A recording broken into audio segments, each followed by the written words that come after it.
ചെന്നൈയിലെ പ്രളയബാധിത പ്രദേശങ്ങളിൽ സഹായഹസ്തവുമായി രാഷ്ട്രീയ സ്വയംസേവക സംഘം. പ്രളയം വിഴുങ്ങിയ ചെന്നൈയുടെ വിവിധ സ്ഥലങ്ങളിൽ ഭക്ഷണവും മരുന്നുമടക്കമുള്ള അവശ്യവസ്തുക്കൾ എത്തിച്ചാണ് ദുരിതബാധിതർക്ക് ആർഎസ്എസ് പ്രവർത്തകരും സേവാഭാരതിയും ആശ്വാസമാകുന്നത്. ചെന്നൈയിലെ പ്രളയബാധിത പ്രദേശങ്ങളിൽ സൈന്യത്തിനൊപ്പം രാഷ്ട്രീയ സ്വയംസേവക സംഘവും ദുരിതാശ്വാസ പ്രവർത്തനങ്ങളിൽ സജീവമാണ്. ആയിരക്കണക്കിന് സ്വയംസേവകരാണ് സേവാഭാരതിയുടെ നേതൃത്വത്തിൽ പ്രളയബാധിത പ്രദേശങ്ങളിൽ ദുരിതാശ്വാസ പ്രവർത്തനങ്ങളിൽ ഏർപ്പെട്ടിരിക്കുന്നത്. പല പ്രദേശങ്ങളിലും സ്വന്തം ജീവൻ പോലും പണയം വച്ചാണ് ഇവരുടെ രക്ഷാപ്രവർത്തനം. ഭക്ഷണവും മരുന്നും വസ്ത്രവും അടക്കമുള്ള അവശ്യ സാധനങ്ങൾ ദുരിതമേഖലയിൽ വിതരണം ചെയ്ത് ആർഎസ്എസ് പ്രവർത്തകർ പ്രളയബാധിതർക്ക് ആശ്വാസമാവുകയാണ്. സേവാഭാരതിയുടെ നേതൃത്വത്തിൽ പാകം ചെയ്യുന്ന ഭക്ഷണമാണ് ആവശ്യക്കാർക്കായി എത്തിക്കുന്നത്.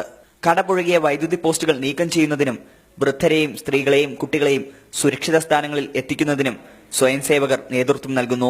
ഉത്തരാഖണ്ഡിലെ പ്രളയബാധിത പ്രദേശങ്ങളിലും നേപ്പാളിലെ ഭൂകമ്പ മേഖലകളിലും സമീപകാലത്ത് രാഷ്ട്രീയ സ്വയംസേവക സംഘം പ്രവർത്തകർ നടത്തിയ സേവനങ്ങൾ ഏറെ ശ്രദ്ധ പിടിച്ചുപറ്റിയിരുന്നു. ന്യൂസ് ഡെസ്ക്, ജനം.